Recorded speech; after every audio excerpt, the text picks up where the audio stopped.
Halo semua, balik lagi di Sumur Gadget. Oke, di video kali ini gue akan review lagi untuk updatean iOS public beta. Jadi semalam gue dapat update iOS 16.2 public beta 3 di iPhone 11 gue. Untuk size sendiri sih di sini 477 MB ya. Ini termasuk yang lumayan cukup kecil. Tapi ada beberapa penambahan fitur yang menurut gue cukup menarik di update kali ini. Yaudah, nggak usah lama-lama lagi, yuk kita bahas. Oke, untuk fitur yang pertama, kalau misalnya kalian pakai iPhone 14 series, di bagian Always On Display-nya udah ada toggle baru untuk matiin wallpaper-nya. Jadi kalau misalnya kalian aktifin, nanti otomatis wallpaper itu akan mati. Jadi untuk Always On Display-nya itu ya hanya menampilkan jam atau widgetnya aja. Ini tuh mirip banget gitu sama Always On Display-nya dari Android. Kenapa nggak dari dulu aja gitu untuk opsi ini tuh ada. Next, fitur yang selanjutnya di bagian Emergency SOS. Sekarang buat kalian yang udah pakai iPhone 14 series, itu udah bisa kalian coba nih fitur yang baru ini. Tapi sayangnya aja untuk kalau misalkan kalian yang region atau kalian yang berada di Indonesia, itu kalian nggak bisa cobain fitur yang satu ini. Sayang banget ya. Tapi kalau misalkan kalian yang ada di US, itu kalian bisa coba kok fitur yang satu ini. Next, untuk fitur yang selanjutnya di bagian aplikasi shortcut. Kalau misalkan kalian yang pakai aplikasi shortcut, di sini udah ada fitur tambahan baru, yaitu namanya adalah Get Battery Status. Jadi kalian tinggal klik tambah di sini aja, lalu kalian pilih Add Action dan kalian cari tulisan Get Battery Status.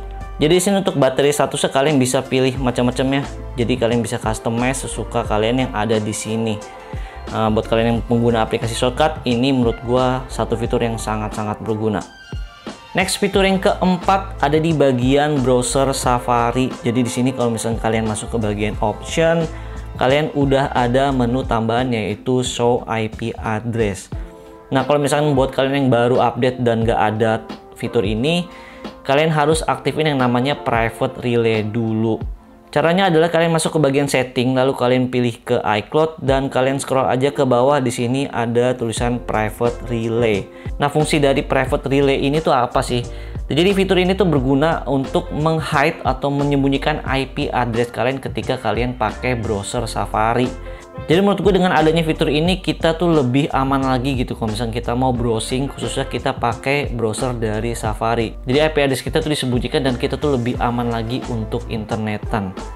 Nah, untuk fitur selanjutnya ada di bagian Siri. Di bagian Siri Response ini ada tambahan fitur di bagian Prefer Spoken Response. Jadi kalau misalkan biarpun HP kalian dalam mode silent, Siri itu bisa tetap ngobrol dengan kalian. Nice, menurut gue fitur yang satu ini. Oke, setelah gue update HP ini ke iOS 16.2 public beta 3, hal yang gue rasain ini kerasa kayak lebih smooth lagi. Dan bug-bug kayak misalkan kayak sebelumnya nih di public beta 2 gitu, ini tuh sering banget kayak ke-touch sendiri gitu loh, berulang kali gitu. Gue ngalamin hal tersebut selama 2 kali. Dan gue nggak tahu ya kalian ngalamin atau enggak, tapi di HP ini gue ngalamin hal kayak gitu. Nah, setelah update di iOS 16.2 public beta 3, ini tuh gue udah nggak pernah ngalamin lagi. Nah, sekarang gue mau kasih lihat ke kalian untuk hasil skor dari benchmark Geekbench 5. Nah, untuk tanggal 15 November di sini, ini gue masih pakai iOS 16.2 public beta 2.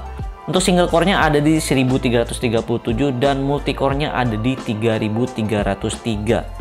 Nah, selanjutnya untuk yang iOS 16.2 public beta 3 ini gue tes. Untuk hasil single core-nya ada di 1292, agak turun sedikit, dan untuk multicore-nya ada di 3475. Ini naiknya agak lumayan ketimbang yang 3300 di iOS 16.2 public beta 2 kemarin.